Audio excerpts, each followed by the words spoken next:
बहू, ओ बहू, उठ जा कुंभकर्ण। अब तो सूरज भी निकल आया और तू अभी तक सो रही है। क्या हुआ माँ जी?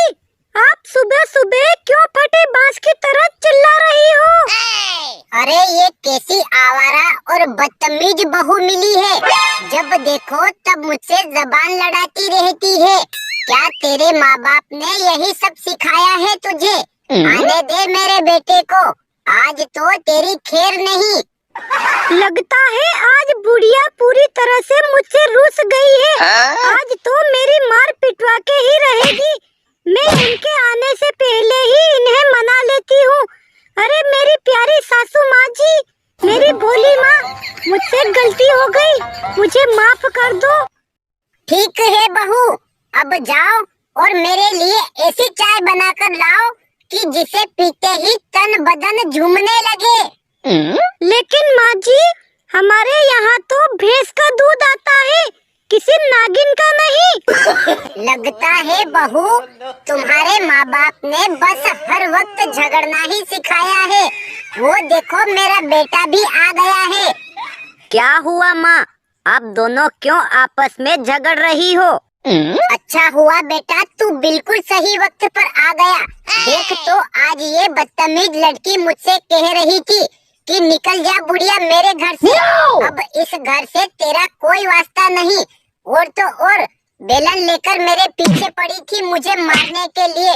वो तो भला हो पड़ोस की आंटी का, जो उन्होंने आकर मुझे बचा लिया। क्यों गोरी, तूने माँ को घर से निकल जाने को कहा और बेलन लेकर इन्हें मारने के लिए इनके पीछे दौड़ी। आज तो तुझे बांधकर बेल्ट से मारूंगा। नहीं जी, आज सुबह मेरे उठने में थोड़ी सी देर हो गई तो माँ जी बड़बड़ा रही थी, तो मैंने बोल दिया कि माँ जी चिल्लाइए मत। बच्चों की कसम, मैंने इसके अलावा कुछ नहीं कहा। माँ जी हमें लड़वाना चाहती है। क्यों माँ, तूने हमारे साथ ऐसा क्यों किया? क्या तू चाहती है कि हम दोनों एक दूसरे से अलग हो जाएं? नहीं बेटा, मैं तो चाहती हूँ कि तुम दोनों हमेशा खुश रहो। लेकिन बहू मुझसे बदतमीजी करती है, तो मैंने सोचा कि एक बार इसकी मार पिटवा दूंगी तो फिर बदतमीजी नहीं करेगी। मुझे माफ कर दे बेटा। और हर सास बहू के बीच में झगड़ा होता रहता है, और बहू को सास की बात माननी चाहिए। और सास भी माँ के रूप में होती है, तो उसे भी कभी पति पत्नी के बीच में झगड़ा नहीं करवाना चाहिए। आज हम पढ़ेंगे स्वर और व्यंजन के बारे में। आलू, स्वर और व्यंजन के बारे में तुम क्या जानते हो, बताओ। मास्टर साहब, जो मुंह से बाहर आता है उसे स्वर कहते हैं। शाबाश। और व्यंजन किसे कहते हैं? मास्टर साहब, जो मुंह के अंदर जाता है उसे व्यंजन कहते हैं, जैसे पानी पूरी।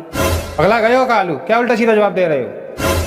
मास्टर साहब, सही तो जवाब दे रहे हैं। कल आप ही तो गणित वाली मास्टरनी थे, कह रहे थे कि अपने हाथ के स्वादिष्ट व्यंजन कभी हमें भी खिलाए दो। आलू, तुम बहुत शैतान हो गए हो। कल अपने मम्मी और पापा को स्कूल में लेके आना, अन्यथा स्कूल में आने की जरूरत नहीं है।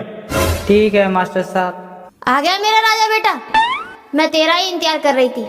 जा, दादी और पापा क्या काना फूसी कर रहा है सुनकर आजा। मम्मी, मेरी बात तो सुन लो। तेरी बात मैं सुनूंगी, पहले मेरा काम कर जा। ठीक है मम्मी। मम्मी, हमारे पेट में बहुत दर्द हो रहा है, कोई देसी नुस्खा हो तो बताए दो। बेटा, बाजार से अजवाइन ले आओ, उसका पानी उबाल के पी लो तो ठीक हो जाओगे। ठीक है मम्मी। पापा पापा, कहाँ जा रहे हो? बेटा, अजवाइन लेवे जा रहे हैं। ठीक है, मैं मम्मी को बता के आता हूँ। जा, मम्मी का चमचा। मम्मी मम्मी, आपके लिए बुरी खबर लाया हूँ। क्या खबर लाया, जल्दी बता। मम्मी मम्मी, पापा के पेट में दर्द दे रहा है और दादी बता रही थी कि आज अजवाइन पी लो तो सही है जाओगे। सो पापा बाजार गए हैं अजवाइन लेवे। क्या तेरी दादी की तो बुद्धि सटे आ गई है।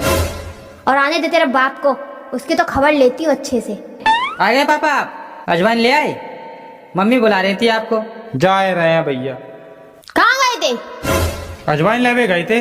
चिल्लाए क्या कर रही हो? चिल्लाए ना तो क्या करे?